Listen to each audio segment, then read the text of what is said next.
Okay, people, we will be doing some concepts on electric field, electric charges.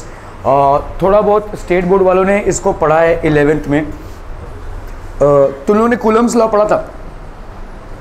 नहीं, याद भी नहीं इनको. ओके, सो एक काफ़ी बड़ा पोर्शन है आपका इलेक्ट्रोस्टैटिक्स का, जिसमें हम प्राइमरली स्टैटिक इलेक्ट्रिसिटी से डील करते हैं. ठीक है, सो देखिए आपका जो इलेक्ट्रिसिटी है, ठीक है, आपका जो इलेक्ट्रिसिटी है that is basically of two types. ठीक है, आपका इलेक्ट्रिसिटी जो है भाई साहब, इलेक्ट्रिसिटी आपका एक हो गया static and the other one is current. ठीक है, static and current. Static electricity is what, which is basically stationary charges. ठीक है, यहां पे आपके स्टेशनरी चार्जेस इन्वॉल्व हैं. This involves only stationary charges which are not moving. ठीक है, और करंट इलेक्ट्रिसिटी मतलब मूविंग चार्जेस की बात. ठीक है, जब हम मूविंग चार्जेस की बात करते हैं तो हम बोलते हैं current electricity. When we talk about stationary charges then we talk about static electricity. Are we clear on this one people? ठीक है, ओके. तो आप इलेक्ट्रिसिटी को दो कंपोनेंट्स में पढ़ते हैं. जब आप स्टैटिक इलेक्ट्रिसिटी की बात करते हैं तो इसमें आप पढ़ेंगे भाई साहब कूलम्स लॉ, गॉसेस थ्योरम. ठीक है, देन भी आप बेसिकली कैलकुलेशंस, बहुत सारे कैलकुलेशंस इन्वॉल्व है कि भाई साहब किसी रिंग में कैसे कैलकुलेट करते हैं. ठीक है, किसी लॉन्ग लेंथ ऑफ वायर में कैसे कैलकुलेट करते हैं. ठीक है, गॉसेस थ्योरम. ठीक है, एम्पियर सर्क्यूटल लॉ पढ़ते हैं आप. ठीक है, ampere circuital law. So they are different things. इसके बाद आप पढ़ते हैं इसमें कैपेसिटेंस. ठीक है, this is something that we will lead. ठीक है, कैपेसिटेंस, इलेक्ट्रोस्टैटिक फील्ड. ठीक है, इलेक्ट्रोस्टैटिक फील्ड, इलेक्ट्रिक फील्ड. ठीक है, ये सारी चीज़ें पढ़ेंगे आप. आपके करंट इलेक्ट्रिसिटी में प्राइमरली आप दो चीज़ें पढ़ेंगे, कर्शॉफ के लॉज पढ़ेंगे. ठीक है, कर्शॉफ के लॉज पढ़ेंगे और उसमें काफ़ी सारे आपके सर्किट डिजाइनिंग्स पढ़ेंगे. So right now we are trying to understand what is static electricity. So अगर आपके चार्जेस फ्लो नहीं हो रहे हैं तो what we infer is basically static electricity. थोड़ा सा हम फास्ट जाएंगे इसमें इनिशियल फेज में. ठीक है, क्योंकि इसमें ज़्यादा कुछ समझने वाला है नहीं इनिशियल फेज में. ठीक है, okay. So first of all electric charges and fields. So जैसे आपका एक मैग्नेटिक फील्ड होता है वैसे ही आपका इलेक्ट्रिक फील्ड होता है. इलेक्ट्रिक चार्ज का एक इलेक्ट्रिक फील्ड होता है, जैसे मैग्नेटिक पोल का एक मैग्नेटिक फील्ड होता है. ठीक है, सो जैसे ही आप उस फील्ड में किसी दूसरे चार्ज को लाने की कोशिश करेंगे, एक इलेक्ट्रिक चार्ज है उसके आजू बाजू एक इलेक्ट्रिक फील्ड रहेगा, उसके इलेक्ट्रिक फील्ड में आप अगर किसी दूसरे चार्ज को लाने की कोशिश करेंगे so that other charge will either feel a repulsion or it will either feel an attraction. It will either feel a repulsion or it will either feel an attraction. So we will see all these things. ठीक है, okay. So let's start with electric charge. What is electric charge, people? Electrostatics deals with the study of phenomena associated with electric charges at rest. मतलब हम क्या बात कर रहे हैं यहाँ पे? We are talking about stationary charges. ठीक है, stationary charges, charges at rest, stationary charges. ठीक है, फिर इलेक्ट्रोस्टैटिक्स. स्टैटिक्स मतलब क्या है? जो रेस्ट पे है. ठीक है, electric charges at rest deals with the study and phenomena associated with electric charges at rest. तो जो इलेक्ट्रिक चार्जेस,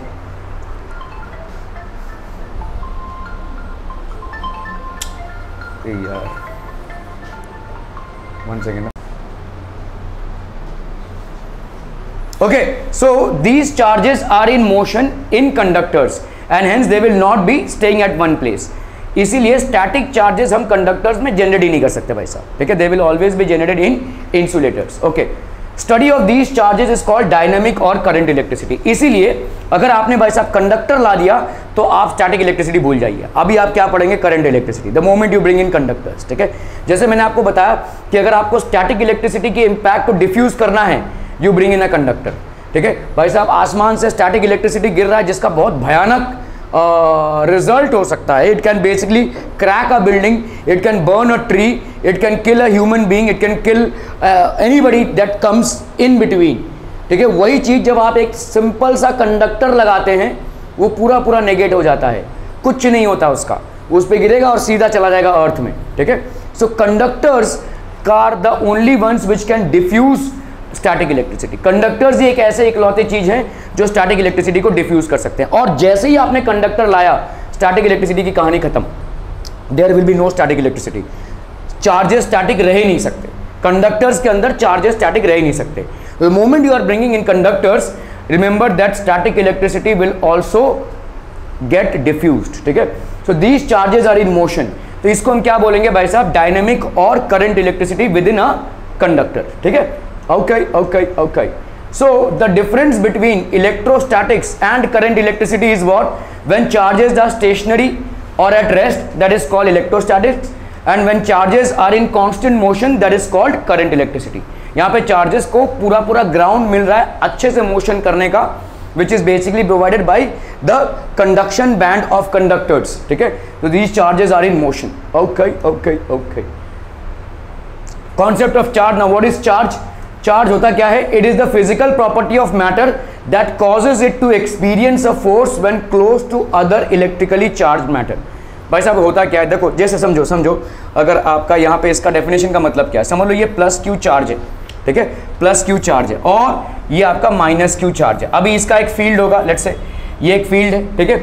जैसे ही आप इस प्लस क्यू चार्ज को यहाँ पे घुमाते हुए इधर लाते हो, जैसे इसके फील्ड के अंदर घुसता है तो इसमें क्या एक्सपीरियंस होगा, there will be a force of attraction, why, because it is a positive charge and will be a negative charge. Simultaneously अगर कोई भाई साहब आपका नेगेटिव चार्ज है, इसको घुमाते जैसे ही आप इसके पास लाते हो तो क्या हो जाएगा कि रिपल्सिव फोर्स एक्सपीरियंस करेगा, ठीक है।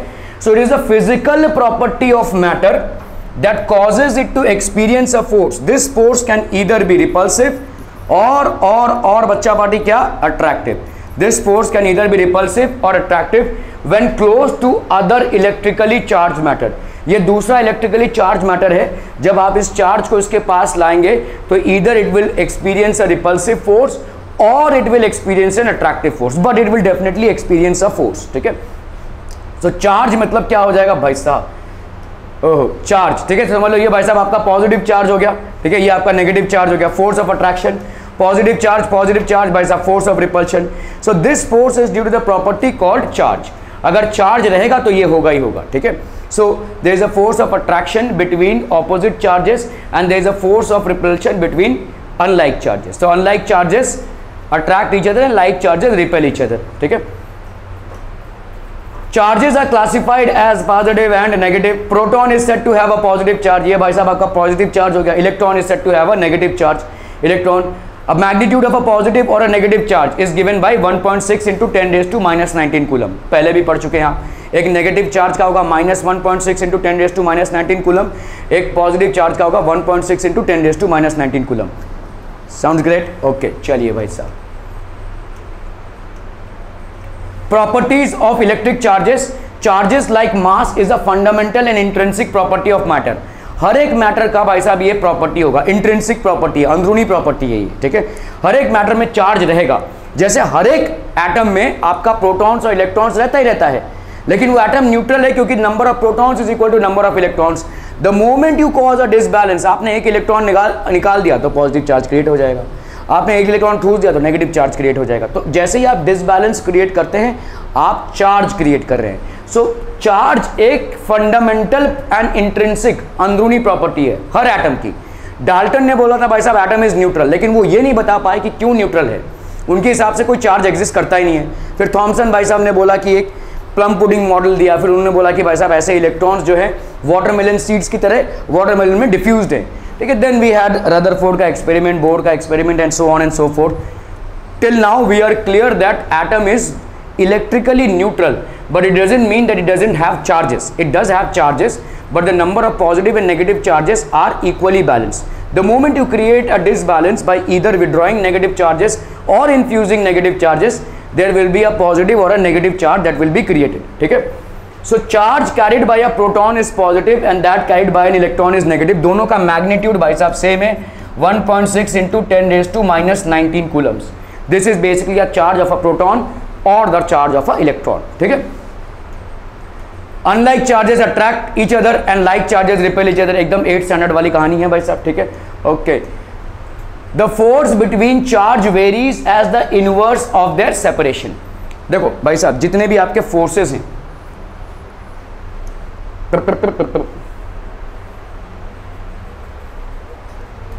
आपके जितने भी फोर्सेस हैं भाई साहब, ठीक है, सिंपल सा है भाई साहब, जितने भी आपके फोर्सेस हैं उनको हम दो में क्लासीफाई कर सकते हैं। एक हो गए आपके कांटेक्ट और एक हो गया आपके नॉन कॉन्टैक्ट, ठीक है। कॉन्टैक्ट और नॉन कॉन्टैक्ट, जितने भी कॉन्टैक्ट फोर्सेस हैं, जैसे समझ लो आपका भाई साहब पुश, ठीक है, पुल और भाई साहब फ्रिक्शन, ठीक है, ये सारे में आपके bodies are in contact with each other. All these are basically contact forces जहाँ पे न्यूटन के लॉज लगेंगे। दूसरा होता है आपका नॉन कॉन्टैक्ट फोर्सेस। क्या क्या है, मतलब bodies are not in contact with each other but there exist a force between the bodies. तो आपका electrostatic force, electrostatic force is a non contact force. What else do we have, gravitational force is a non contact force भाई साहब, gravitational force. और कौन सा हो जाएगा भाई साहब, magnetic force is a non contact force. और भाई साहब क्या हो जाएगा, nuclear force is also a non contact force, ठीक है। Electrostatic force that exist between charges, electrostatic force that exist between like charges और अनलाइक चार्जेस, ठीक है। Gravitational force we all know, ठीक है। Magnetic force between north and south pole और north pole और south pole. Nuclear force that exist within the atom, protons और electrons में। इन सारे फोर्सेस में जो भी बॉडीज हैं उनके बीच में डायरेक्ट कांटेक्ट नहीं हो रहा है, और इन सारे फोर्सेस का भाई साहब डिस्टेंस के स्क्वायर के साथ इनवर्स प्रोपोर्शनैलिटी रहेगी।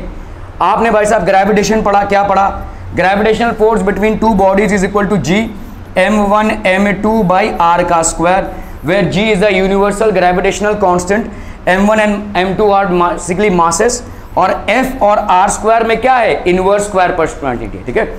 जो भी आपके नॉन कॉन्टैक्ट फोर्सेस होंगे उन सब में इनवर्स स्क्वायर प्रोपोर्शनैलिटी होगी, मतलब force will be proportional to the distance का square, inversely proportional to the distance का स्क्वायर। अभी ये डिस्टेंस अगर चार्जेस में है तो दो चार्जेस के बीच में होगा, ये आर डिस्टेंस अगर दो मासेस हैं तो दो मासेस के बीच में होगा, अगर ये डिस्टेंस दो मैग्नेट्स हैं, दो पोल्स हैं, उनके बीच में हो जाएगा, and so on and so forth. ये डिस्टेंस भाई साहब वही डिस्टेंस होगा, ठीक है। तो force is inversely proportional to, इसी को हम बोलते हैं द फोर्स बिटवीन चार्जेस, क्योंकि चार्जेस के बीच में जो फोर्स है वो क्या हो जाएगा, इलेक्ट्रोस्टैटिक फोर्स, एक नॉन कॉन्टैक्ट फोर्स। और नॉन कॉन्टैक्ट फोर्स की कैरेक्टराइजेशन क्या है कि वो इनवर्स स्क्वायर लॉ को फॉलो करेगा। Force will be inversely proportional to the square of the distance between them और द सेपरेशन, ठीक है। ये नॉन कॉन्टैक्ट फोर्स में होगा ही होगा। Electric charge is always conserve. Now what do you mean by conserve, what do you mean by conserve, हाँ, store ना, electric charges is always conserved, मतलब ये भाई साहब जीरो नहीं हो जाएगा। कभी तुम बोल रहे हो कि समझ लो ये +2 चार्ज है, ये भाई साहब जीरो नहीं हो जाएगा, it will always remain as +2, it will always be conserve. हाँ, अगर ये +2 और -2 कंबाइन कर गए तब जीरो होगा, ठीक है, otherwise it will always be conserve, ठीक है, it will always be conserve. Okay, electrostatic charge is quantized. Now what do you mean by quantized, हाँ, लिमिटेड नहीं, लिमिटेड नहीं, श्लोका, मितेश और ये क्या कहते हैं अपना देवजीत, तो आप गिनते जाइए कितने लोग हैं, 1 2 3 ऐसे गिन रहे हैं ना। आधा गिनेंगे क्या, 1.7 गिनेंगे क्या, 1.6 गिनेंगे क्या, नहीं, ठीक है। When you count the number of people in a room, when you count the number of students in a class, when you count the number of, ये सारे नंबर्स जो है वो प्रिसाइज नंबर्स है ना भाई साहब। आपके number of students in a school, आप बोलेंगे क्या 5000.5 ऐसा होगा क्या, नहीं हो सकता ना भाई साहब, ठीक है। ऐसा आधा वाला कोई इंसान तो रहेगा नहीं। तो इसका मतलब क्या हो गया, क्वांटाइज्ड है। क्वांटाइज्ड मतलब ये जो नंबर ऑफ स्टूडेंट्स हैं that has to be a whole number, zero से लेकर कुछ भी हो सकता है, it has to be a whole number. Quantized मतलब ये होता है, ठीक है। क्वांटाइज्ड मतलब क्या होगा, देखो एक चार्ज की वैल्यू क्या, 1.6 × 10⁻⁹। इसको हम क्या लिखते हैं भाई साहब, इलेक्ट्रॉन, ठीक है। ये हो गया आपका, इस तरह से हम इसको रिप्रेजेंट करते हैं। सारे चार्जेस जो होंगे they will be an integral multiple of this e, they will be an integral multiple of this e. मतलब क्या होगा, ठीक है, 2e होगा या 3e होगा या 4e होगा, ठीक है, प्लस में हो सकता है -3e होगा, -5e होगा, -7e हो, ठीक है। मतलब किसी बॉडी में भाई साहब 7 नेगेटिव चार्जेस हैं तो उसका वैल्यू क्या हो जाएगा, -7 × 1.6 × 10⁻⁻19। किसी बॉडी में भाई साहब 4 पॉजिटिव चार्ज हैं, मतलब 4 into 1.6 into 10⁻⁻19। Are be clear on these things people? ठीक है, तो ये हो गया आपके चार्जेस। ठीक है, so charge is always quantized, Q is equal to NE, Q is equal to NE, charges are always quantized. Are we getting this people? समझ में आ रहा है ये? Charges are always quantized, मतलब ऐसा नहीं हो सकता कि किसी बॉडी में 1.5 E हो, this is wrong, it is not possible. ठीक है, ऐसा नहीं हो सकता कि किसी बॉडी में 3/7 E हो, नहीं हो सकता, नहीं हो सकता ये। It has to be 1 2 3 4 5 6 plus minus दोनों। ठीक है, तो चार्जेस आर क्वांटाइज्ड, मतलब Q will be equal to plus minus NE, where N is a natural और अ होल नंबर भी बोल सकते हैं आप। ठीक है, इसको हम बोलते हैं क्वांटाइजेशन ऑफ चार्ज। ठीक है, electric charge is additive, that is total charges is the algebraic sum of the individual charges. अगर किसी बॉडी में आपको चार्जेस हैं, आप बोलेंगे भाई साहब समझ लो ये एक बॉडी है, यहाँ पे 2 पॉजिटिव चार्ज हैं, 3 नेगेटिव चार्ज हैं, क्यों क्यों क्यों, यहाँ पे 5 पॉजिटिव चार्ज हैं, यहाँ पे 4 नेगेटिव चार्ज हैं, तो इसका भाई साहब कितना टोटल चार्ज हो जाएगा? 2 + 5 7, 7 - 3 4, 4 - 4 0, इसका भाई साहब 0 चार्ज हो जाएगा। Are we clear on this one people? तो एक बॉडी में जितने भी चार्जेस होंगे आप उनके साइंस के साथ उनको ऐड करेंगे, जैसा आप एल्जेब्रिकली ऐड करते हैं, and you will get the total charge which is present in the body. Are we clear on these things people? समझ में आ रही है? बहुत बढ़िया भाई साहब।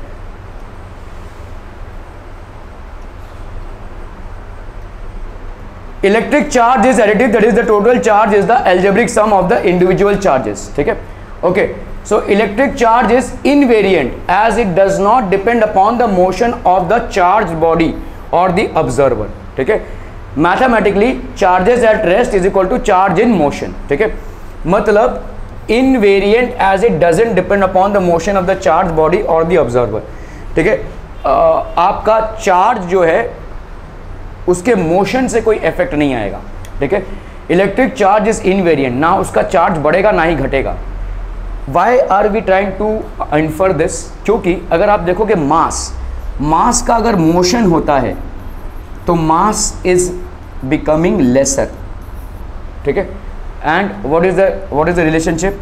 ये हो गया आपका मास। ठीक है, ये हो गया आपका rest mass upon 1 - v²/c²। This is basically rest mass of a body. ठीक है, this is the velocity of the body, and this is what C is basically velocity of light, ठीक है, और ये M क्या हो जाएगा? This will be the mass of moving body, तो इसीलिए हम बोलते हैं mass of moving body has a scope of being lesser than the rest mass। हालांकि मैक्रो बॉडीज के लिए ये इन्फ्लुएंशियल नहीं होगा। क्यों? क्योंकि भाई साहब देखो v², अभी यहाँ पे c² समझो, c² मतलब क्या हो जाएगा? c की वैल्यू होती है 3 × 10⁸ मीटर पर सेकेंड। अभी अगर मैं v² ले रहा हूँ, इसके कुछ तो कंपैरिजन में आना चाहिए ना भाई साहब। अगर कोई बॉडी ज़्यादा 100 मीटर पर सेकेंड, लेट्स से अगर कोई बॉडी है 180 मीटर पर सेकेंड से मूव कर रही है, 180 मीटर पर सेकेंड से, तो भाई साहब इसका किलोमीटर पर आवर में कन्वर्ट कर लो। देखो 180 इंटू क्या हो जाएगा? 18/5 kilometre per hour, that will be how much? 5 3 = 15, और ये हो गया 3 5 6 = 30। 36 × 18 कितना आ जाएगा भाई साहब?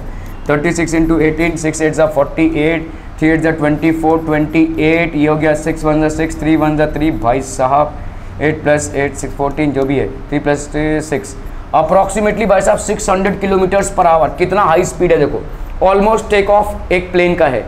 एक प्लेन 800 किलोमीटर पर आवर पे टेक ऑफ कर जाती है, 8 to 850 पे। ठीक है, तो इतना ज़्यादा भी स्पीड है तो कुछ भी नहीं है।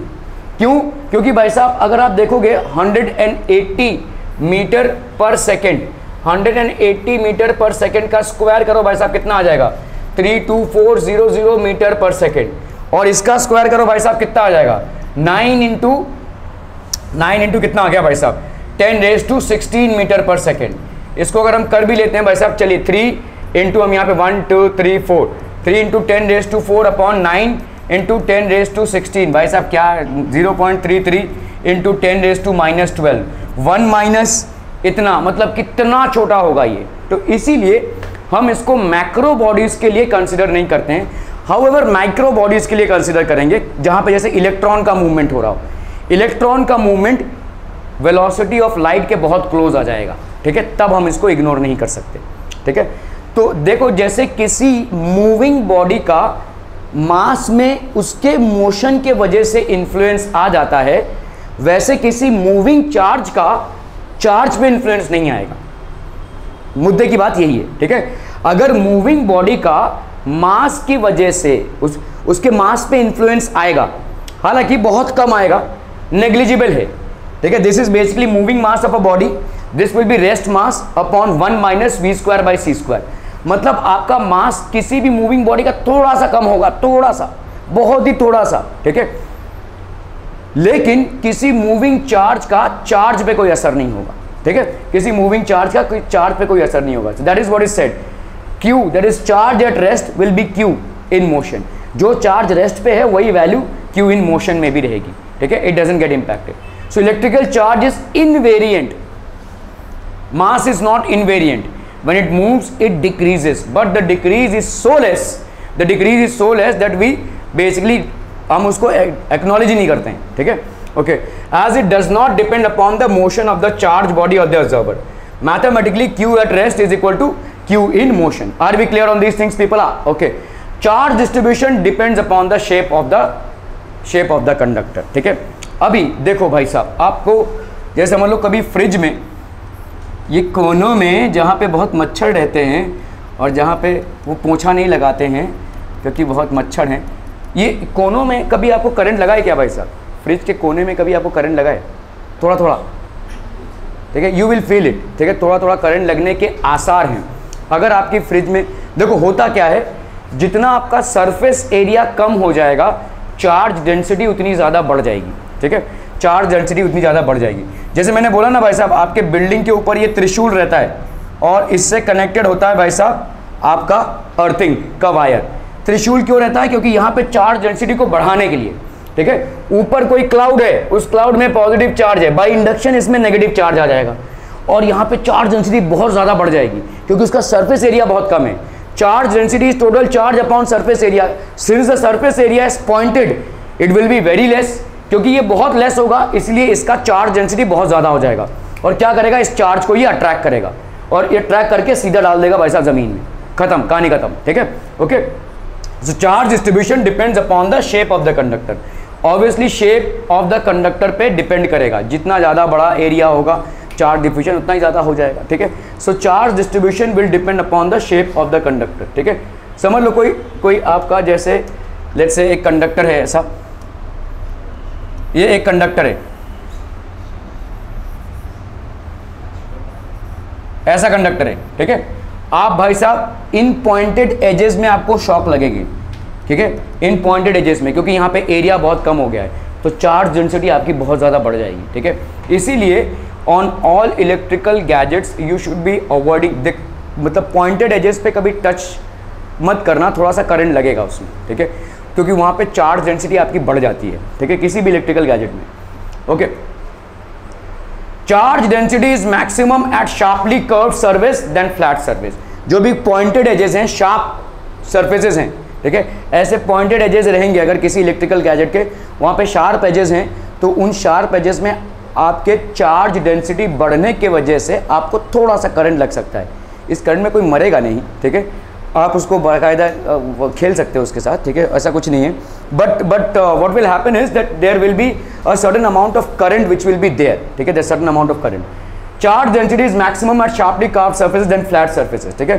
तो समझ लो भाई साहब यहाँ पे इंसुलेटिंग स्टैंड्स हैं। अभी देखो यहाँ पे क्या होगा, ठीक है, दीज आर, यहाँ पे एक आपका पॉजिटिव चार्ज है और ये आपका इंसुलेटिंग स्टैंड है। यहाँ पे आपका देखो, आप अगर देखोगे ये वाला स्फीयर है, ये वाला एक स्फीयर है, आप देखोगे यहाँ पे चार्ज जो है इक्वली डिस्ट्रीब्यूटेड है पूरे सरफेस ऑफ स्फीयर पे, that charge is very much equally distributed. vis-a-vis if you look at this, what will happen here where the area is less, यहाँ पे ज़्यादा चार्जेस का कॉन्सेंट्रेशन होगा और चार्ज डेंसिटी यहाँ पे ज़्यादा होगी vis-a-vis this, ठीक है।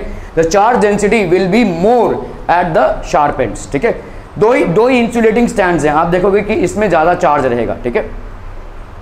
तो स्पेरिकल कंडक्टर है, this is let's say a pearl shape conductor. Here the distribution will be equal throughout the surface Here the concentration of charge at the sharp edges will be more than the concentration of charges at these edges. Are we clear on this one? Okay. Charges attract each other. बताइए क्या हो जाएगा? Dash charges attract each other. Unlike charges attract each other, positive, negative. ठीक है? Okay. Unlike charges repel each other. छी, कितना गंदा question. Like charges. Okay. Charge density is minimum at sharply curved surfaces than flat surfaces. Maximum हो जाएगा sharply curved surfaces पे. ठीक है? Basic properties of electric charges. Basic properties we have seen that there are two types of charges, namely भाई साहब आपका positive and negative. ठीक है? And their effects tend to cancel each other. Positive charge का effect negative charge के effect को भाई साहब क्या करेगा? Cancel करेगा. And so on and so forth. If the sizes of charged bodies are very small as compared to the distances between them, we treat them as point charges. ठीक है? ज़्यादा करके हम भाई साहब अगर इतना बड़ा कोई चार्ज है, ठीक है, if the size is very small, ठीक है, और यहाँ पे समझ लो एक चार्ज है, लेकिन इसके बीच में जो डिस्टेंस है वो बहुत ज़्यादा है, तो हम इसको ऐसा मान लेंगे, एक छोटा सा पॉइंट चार्ज प्लस क्यू और एक छोटा सा पॉइंट चार्ज प्लस क्यू, इनके बीच में डिस्टेंस है. If the distance between the charges is too great as compared to the size of the two charges, if the distance between the two charges is too great as compared to the size between the two charges, we tend to neglect the size and we consider them to be point charges. ठीक है? Okay. If the sizes of the charged bodies are very small as compared to the distances between them, we treat them as point charges. ठीक है? Okay. All the charge content of the body is assumed to be concentrated at one point in space. ठीक है? तो आपका जितना भी charge content है, समझ लो ये भाई साहब कोई बॉडी है और इसमें भाई साहब 5 कूलम ऑफ चार्ज है, टोटल 5 कूलम चार्ज है, तो आप क्या बोलेंगे भाई साहब? दिस विल बी, एक ही पॉइंट पे ये सारा कॉन्सेंट्रेटेड है. ठीक है? All the charge content of a body.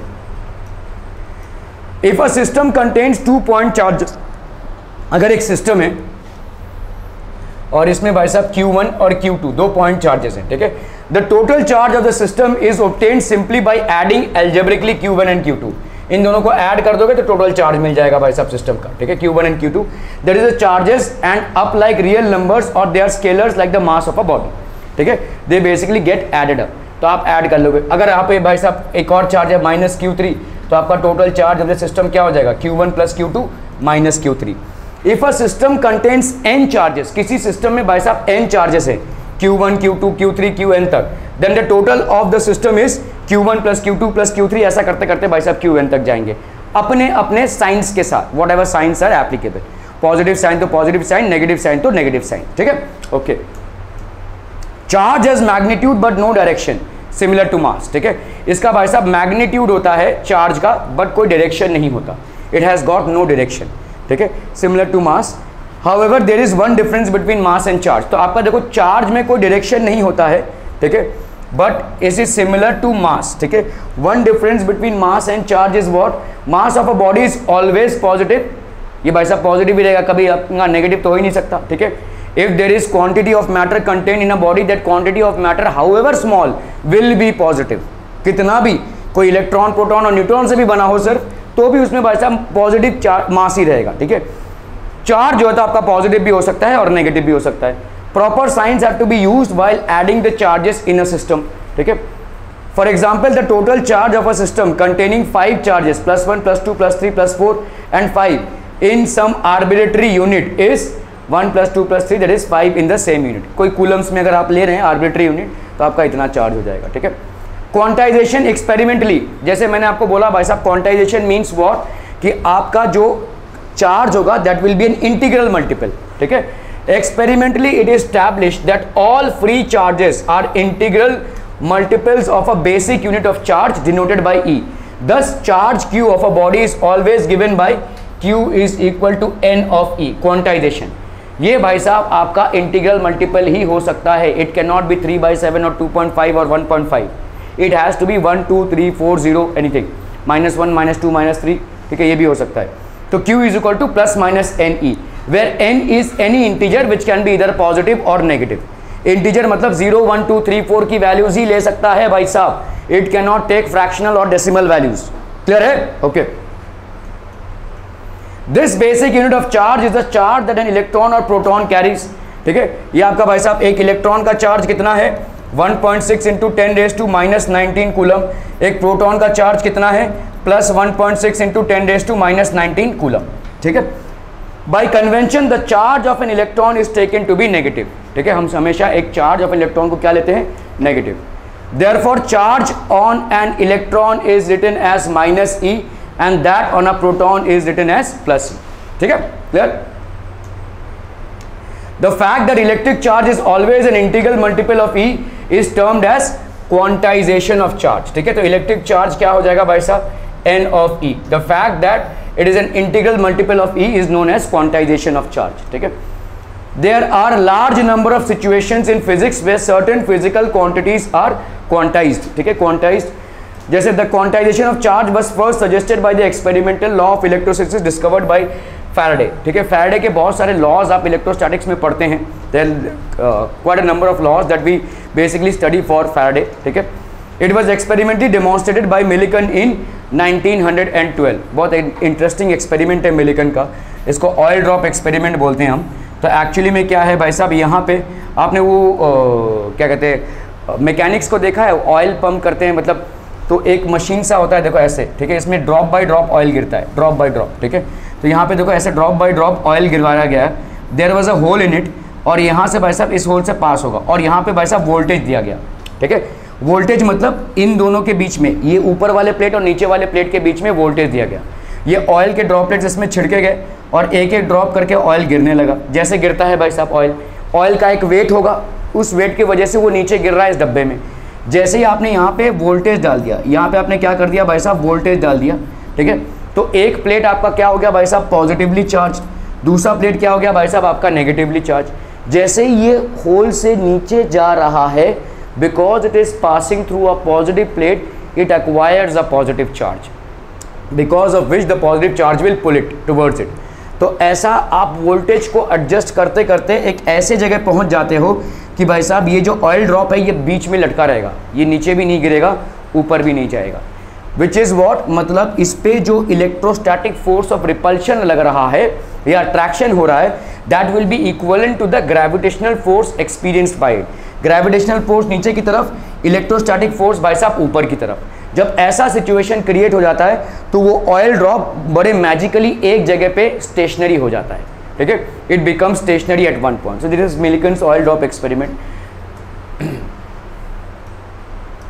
In the international system SI unit, the unit of charge is called coulomb and is denoted by the system C। ठीक है भाई साहब, ये आपका सिंबल हो जाएगा C और इसको हम बोलेंगे कूलम। कूलम का जो स्पेलिंग है हम बाद में डिस्कस करते हैं। Coulomb is defined as the unit in terms of electric current. In terms of this definition 1 coulomb of charge is flowing through a wire is 1 ampere। in this system the value of the basic unit of charge is, तो देखो भाई साहब charge क्या होता है, अभी अगर जब हम करंट बोलते हैं 1 ampere is equal to what, 1 ampere is equal to 1 coulomb upon 1 second. Rate of flow of charge is current basically. ठीक है, तो 1 कूलम क्या हो जाएगा? 1 एम्पियर इंटू 1 सेकेंड। ठीक है, a coulomb is defined as the unit in terms of electric current. In terms of this definition 1 coulomb is the charge flowing through a wire, it is 1 ampere। in this system the value of the basic unit of charge is, आपका basic unit of charge क्या हो जाएगा भाई साहब? 1.6 into 10⁻⁻। This is a universal constant. ये भाई साहब आपका यूनिवर्सल कांस्टेंट हो जाएगा। thus there are about 6 into 10⁻18 electrons in a charge of 1 coulomb। n is equal to q by e होता है, that is how much 1 by this and that is how you get। समझ में आ रहा है? नहीं, okay देखो यहाँ पे कितना कूलम, एक इलेक्ट्रॉन में कितना कूलम चार्ज हुआ? 1.6। इसका उल्टा कर दो, कितने इलेक्ट्रॉन्स होंगे भाई साहब? 1.602 into 10⁻⁻19 coulomb corresponds to 1 electron, है ना भाई साहब? 1 इलेक्ट्रॉन। ठीक है, सो इसका मतलब 1 coulomb will correspond to how much? 1 by 1.602 into 10⁻⁻19 electrons. इसी को अगर सॉल्व करोगे तो ये आंसर आ जाएगा भाई साहब 10⁻⁻19 नहीं, ऊपर चला जाएगा। So this will be how much? 10⁻19 upon 1.602, that is going to give you how much? 6 into 10⁻18। ठीक है, तो 1 कूलम की वैल्यू कितनी हो जाएगी भाई साहब? 1 कूलम की वैल्यू कितने electrons? So 1 coulomb is equal to 1 coulomb is equal to 6 into 10⁻18 electrons. ठीक है, इस तरह से आते हैं आपके। In electrostatic charges of this large magnitude are seldom encountered and hence we use smaller quantities like 1 microcoulomb. Microcoulomb क्या हो जाएगा? 1 microcoulomb is equal to 10 raised to minus 6 coulomb. Micro मतलब 10 raised to minus 6, ठीक है. 1 microcoulomb electrostatics में बाकी आप current electricity में प्योर कूलम से डील करते हैं. इलेक्ट्रोस्टैटिक्स में इतने भारी भरकम चार्जेस से हम डिस्ट्रिक्ट नहीं करते हैं, ठीक है. सो 1 माइक्रोकूलम और 1 मिलीकूलम, ठीक है. मिली होता है आपका हमेशा 10 raised to minus 3. This will B 10 raised to minus 3, 10 raised to minus 6 coulomb, ठीक है. ये हो गया आपका 1 microcoulomb. Are we clear to this things people? समझ में आ रही है? राजा चौधरी समझ में आ रही है? If the protons and electrons are the only basic charges in the universe, all the observable charges have to be integral multiples of electrons. भाई साहब अगर प्रोटॉन्स और इलेक्ट्रॉन्स ही है, ठीक है, तो मतलब प्रोटॉन्स ले लो या इलेक्ट्रॉन्स ले लो, प्रोटॉन्स का क्या हो जाएगा भाई साहब, ठीक है, this will B plus Ne और इलेक्ट्रॉन्स का क्या हो जाएगा माइनस Ne. समझ में आ रहा है ये, ठीक है. तो if the protons electrons are the only basic charges in the universe, all the observable charges, जितने भी बाकी के आपके ऑब्जर्वेबल चार्जेस हैं, they will be integral multiples of electrons, integral multiples of electrons, all the observable charges. Clear है? मतलब सी आ रही है तुमको? अच्छा. Thus, if a body contains N1 electrons and N2 protons, ठीक है, the total amount of charge on the body will be N2 electrons N1, ठीक है, N1 इलेक्ट्रॉन्स मतलब N1 इंटू माइनस ई और N2 प्रोटॉन्स मतलब N2 इंटू प्लस ई. मामला समझ में आ रहा है? नहीं समझ में आ रहा है? देखो एक बॉडी है जिसमें आपके N1 क्या हैं, इलेक्ट्रॉन्स हैं, और N2 क्या हैं भाई साहब, प्रोटॉन्स हैं. प्रोटॉन्स मतलब पॉजिटिव चार्ज, इलेक्ट्रॉन्स मतलब आपका हो गया नेगेटिव चार्ज. तो आपका टोटल नेगेटिव चार्ज कितना हो गया, N1e हो गया टोटल नेगेटिव चार्ज, और टोटल पॉजिटिव चार्ज कितना हो जाएगा, N2e प्लस N2e. तो टोटल चार्ज क्या हो जाएगा, N2e plus N2e minus N1e, मतलब e को आप निकालोगे तो N2 minus N1, this will be your total charge, N2 minus N1 into e. ठीक है, क्लियर है? Okay. Since N1 and N2 are integers, their difference is also an integer. तो आपका भाई साहब डिफरेंस भी क्या होगा, एक इंटीजर ही होगा. ठीक है, प्लस में भी आ सकता है और वो माइनस में भी आ सकता है. Thus the charge of any body is always an integral multiple of E and can be increased also in steps of E. तो मतलब अगर आपका किसी बॉडी का चार्ज है भाई साहब +5, ठीक है, ये आपका चार्ज, ठीक है, तो इसका हम +6E भी कर सकते हैं, +7E भी कर सकते हैं, 7.5E नहीं कर सकते भाई साहब, ठीक है, या -6.3E नहीं कर सकते. It can only be increase in terms of E. ठीक है. The step size E is however very small because of the macroscopic level we deal with charges of a microcoulomb. तो 1 माइक्रोकूलम भाई साहब हो जाएगा 10⁻⁻⁶ कूलम के बराबर. Quantization of charge समझ में आ रहा है? ठीक है, बहुत बढ़िया भाई साहब. At this scale the fact that charge of a body can increase or decrease in units of E is not visible. ठीक है, तो at this scale the fact that charge of a body can increase or decrease in the units of E is not visible. ठीक है. The grainy nature of the charge is lost and appears to be continuous. तो आपका भाई साहब continuous nature है charge का. ठीक है, ओके, ये क्या हो गया. This situation can be compared with geometrical concepts of points and lines. उतना ज़्यादा कंपैरिजन में नहीं जाना है. A dotted line viewed from a distance appears to be continuous to us, but it is not continuous in reality. तो आप बहुत दूर से अगर किसी डॉटेड लाइन को देख रहे होंगे तो इट विल मोर और less appear to be a complete line, लेकिन उसके अलग अलग पार्ट्स हैं. इसी तरह से किसी बॉडी में चार्जेस अलग अलग पार्ट्स में हैं, हालांकि वो बॉडी आपको या तो न्यूट्रल परसीव हो रहा है या तो चार्ज परसीव हो रहा है. ठीक है, so these are basically discontinuous charges. ठीक है, from a distance appears to as many points very close to each other normally give an impression of a continuous line. Many small charges taken together appears as a continuous charge distribution. तो ऐसे बहुत सारे points जब मिलाकर एक line perceive करवाते हैं आपको, वैसे ही बहुत सारे ऐसे चार्जेस से लगता है कि एक ही चार्ज है.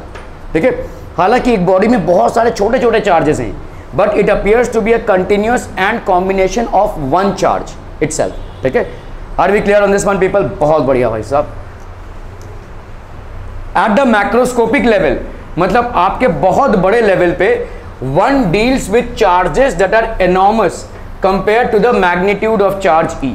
ठीक है, मैक्रोस्कोपिक लेवल मतलब बहुत बड़े लेवल पे द चार्जेस आर एनॉर्मस, बहुत बड़े लेवल पे, ठीक है, as compare to the magnitude. मतलब जैसे जैसे वो सिंस एक इलेक्ट्रॉन का चार्ज कितना है 1.6 इंटू 10⁻⁻⁹, 10⁻⁻⁹ मतलब कोई वैल्यू नहीं होती है, ठीक है।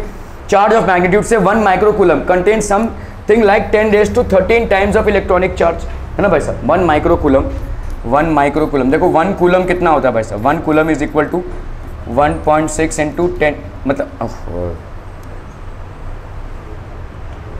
ठीक है। तो इट विल बी 10⁻13, मतलब इसको आप 10⁻6 कर दोगे तो कितना आ जाएगा, 10⁻13 आ जाएगा इलेक्ट्रॉनिक चार्ज, ठीक है। Okay, at this scale the fact that charge can increase or decrease only in units of e is not very different from saying that charge can be taken as continuous values. तो charge को हम हमेशा continuous values में ही लेते हैं। अच्छा, यहाँ पे 1 कूलम है, वहाँ पे 2 कूलम है, यहाँ पे 3 कूलम है, ऐसे नहीं कहते हम, ठीक है। वी टेक इट मोर और less as a continuous value. पूरे बॉडी का जो चार्ज होगा हम ये मान लेते हैं कि वो पूरे बॉडी में वैसे ही फैला हुआ है।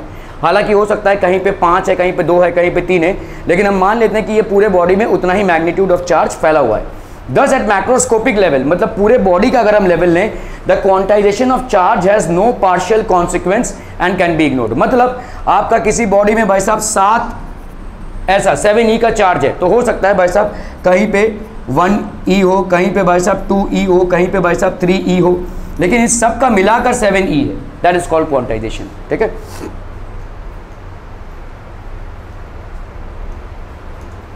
At the microscopic level, where the charges involved are of the order of a few tens or hundreds of electrons. Okay. That is, they can be counted, they appear in discrete lumps and quantization of charge cannot be ignored. तो discrete lumps में ये appear होता है और quantization of charge को हम भाई साहब ignore नहीं कर सकते. We cannot ignore the quantization. It is the scale involved that is very important. Okay. Conservation of charge. Now let's understand what is conservation of charge. Conservation of charge मतलब आपका जो चार्ज है वो conserved ही रहेगा, ठीक है, that is not going to get destroyed. Law of conservation of charge.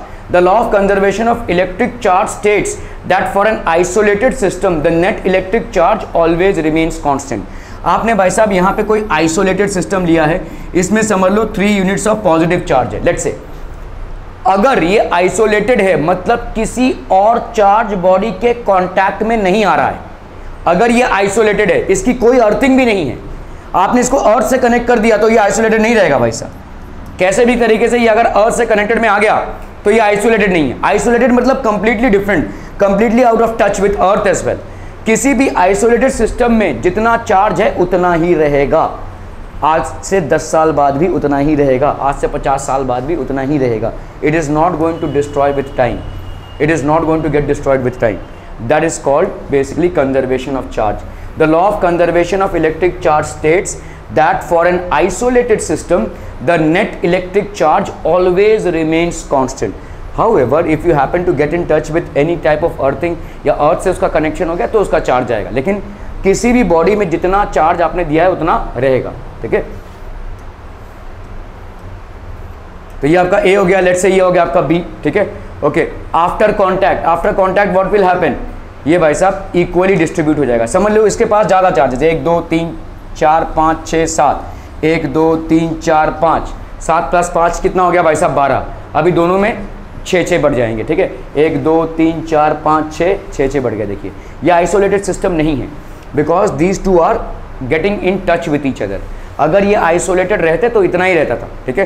So since these are getting in touch with each other, now the charges will get equally distributed. The law of conservation, तो इसका मतलब क्या हो गया, law of conservation क्या बोल रहा है, देखो दोनों का चार्ज कितना, ये सिस्टम देखो भाई साहब ये वाला जो सिस्टम है ये आइसोलेटेड होना चाहिए, पूरे अर्थ से सब कुछ से आइसोलेटेड होना चाहिए। तो इस सिस्टम में कितना चार्ज है टोटल, ए और बी का मिलाकर 12। अब कितना है 12, नो चेंज, ठीक है, it's going to remain the same. इस सिस्टम में अभी भी after contact the total amount of charge that is there is the same, that is 12। Are we clear on this one people, ठीक है। Before getting in contact whatever was the total charge of the system, after getting in contact is equal to the total charge of the system. So there is no charge which has got destroyed in the interim, so it remains constant. Are we getting what we mean by law of conservation of charge? Okay, बहुत बढ़िया। So यहाँ पे क्या हुआ है भाई साहब, the charges are transferred from object B to object A, but the total charge is always constant for the system. मतलब इस सिस्टम के लिए भाई साहब जो टोटल चार्ज है that is conserved, are we clear? B से ए में गया है भले ही, लेकिन ये कंजर्व्ड है। Okay, a glass rod when wrapped with silk becomes positive as it loses electrons and the silk becomes negative by an equal amount of gaining these electrons. The isolated system of glass rod and silk is neutral. मतलब समझो, देखो समझ लो ये glass rod है, ठीक है, ठीक है, और आपने इसको सिल्क क्लॉथ से बेसिकली रब किया, तो क्या होगा, जहां पे भी आप रब किया है, ठीक है, सिल्क बिकम्स, ठीक है, विद सिल्क बिकम्स पॉजिटिव, तो ये अपना इलेक्ट्रॉन्स लूज करेगा। सिल्क में भाई साहब वो इलेक्ट्रॉन्स आ गए, ठीक है। अगर समझ लीजिए भाई साहब इसने 3 इलेक्ट्रॉन्स लूज किए, तो यहाँ पे 3 इलेक्ट्रॉन्स ज़्यादा आ गए, यहाँ पे भाई साहब 3 पॉजिटिव चार्ज ज़्यादा हो जाएंगे, ठीक है। ले दे के अगर आप देखोगे इसका पहले चार्ज बिफोर रबिंग बस how much, 0। After rubbing, before rubbing silk cord का कितना चार्ज था, 0। After rubbing this has acquired a +3 charge and this has acquired a -3 charge. ये 3 इलेक्ट्रॉन्स इधर से इधर गए, लेट्स से, ठीक है। तो 3 इलेक्ट्रॉन्स इसके इधर से इधर जाने की वजह से इसके पास 3 पॉजिटिव चार्ज आ गया, और इसके पास 3 इलेक्ट्रॉन्स आने की वजह से क्या हो गया, 3 नेगेटिव चार्ज आ गया। अब कर लो भाई साहब ऐड, +3 -3 कितना हो गया, 0, कंजर्वेशन ऑफ चार्जेस, ठीक है। So before the impact and after the impact the charges are basically the same. Before the impact both the bodies were neutral, after the impact both the bodies are not neutral, however the amount of charges which the bodies have acquired, if we happen to add them, we will still get the value of 0. Are we clear to this one people? समझ में आ रही है? बहुत बढ़िया भाई साहब। So the isolated system of glass and silk rod is basically what? Neutral. In pair production or in pair annihilation, charge is also conserved. In this process, gamma ray transforms into an electron and a positron. देखिए 2-3 type के आपके raise होते हैं, alpha, beta and gamma, ठीक है। Gamma आपका neutral रे है, ठीक है। बीटा और अल्फा, अल्फा आपका पॉजिटिव है, बीटा आपका नेगेटिव है, ठीक है। अगर आप गामा रेज देखेंगे, गामा रे ट्रांसफॉर्म होता है पॉजिटिव और नेगेटिव में। गामा रे का चार्ज कितना है, न्यूट्रल। इसको ऐड करो भाई साहब, ये भी न्यूट्रल ना भाई साहब, ठीक है। सो इन पेयर प्रोडक्शन और in pair annihilation, pair production मतलब 2 ऐड होना, ठीक है। Pair annihilation charge is also conserve. इसमें भी अगर आप देखोगे इस प्रोसेस में भी आपका चार्ज तो कंजर्व है ना। इधर गामा रे का चार्ज कितना, 0। ये जो 2 में बटा प्लस और माइनस में इसको ऐड करोगे तो भी कितना आएगा, 0, ठीक है। So transforms into an electron and a positron, ठीक है। This electron and positron, if we add up these 2 charges we will get the value of 0 which is basically the charge of a gamma ray, ठीक है। In nuclear reactions charge is conserve. अभी देखो यहाँ पे uranium 235 है, इसको आपने किससे बॉम्बार्ड किया है भाई साहब, न्यूट्रॉन से। न्यूट्रॉन का कोई चार्ज नहीं होता, ठीक है, okay.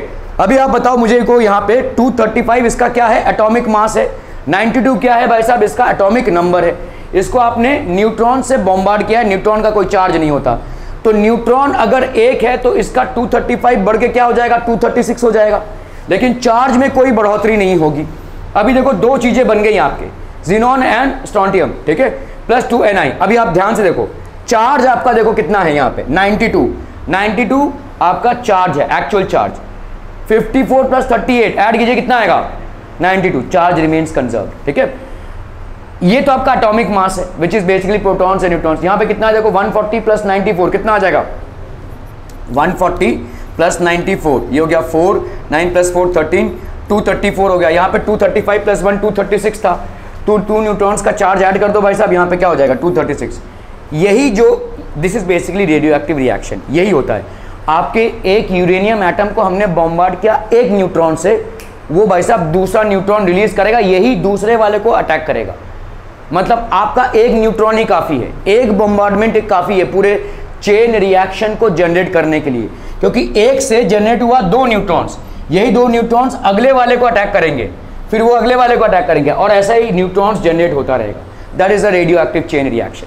Are we clear on this one people, ठीक है। तो अगर आप देखोगे यहाँ पे जो टोटल चार्ज था, it remains the same, even in radioactive reactions it remains the same, it is having no change at all, ठीक है, ठीक है। Thank you so much for your valuable time.